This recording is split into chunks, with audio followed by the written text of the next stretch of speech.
বন্ধুসকল আজি মই ৰাতিপুৱাই উঠি পেলাই প্ৰথমে দাঁতটো ব্ৰাছ কৰিলোঁ। তাৰপিছত মই কাপোৰযোৰ পিন্ধি ৰেডি হৈ ল'লোঁ মানে আজি মই যাবলৈ ওলাইছোঁ দেওপানী ফিতাবনা মন্দিৰ।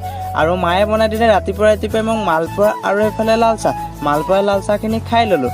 তাৰপিছত মই গাড়ীখনো অকণমান চাফা কৰি লৈছোঁ।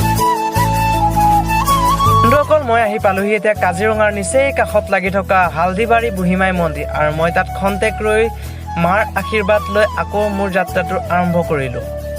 আৰু মোক হালদিবাৰীৰ পৰা বোকাখাটলৈ যে এনেকুৱা বৰষুণে যে পালে, তাৰপিছত ময়ো বৰষুণক নেওচি ময়ো গৈ আছোঁ। ফাইনেলি আহি মই বোকাখাট পাৰ হৈ পেলাই ধুনীয়া চাহপাত বাগানৰ ঠাই এটুকুৰ পালোঁ। তাতে মই চাহৰো জুতি ল'লোঁ আৰু চাহৰ জুতি লৈ ফাইনেলি মোৰ যাত্ৰা আকৌ আৰম্ভ কৰি ফাইনেলি মই আহি পাই গ'লোঁ মন্দিৰ ভাগ যে ইমানেই ধুনীয়া নহয় চাওকচোন।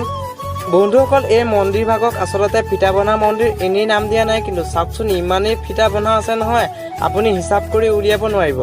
আৰু বন্ধুসকল মই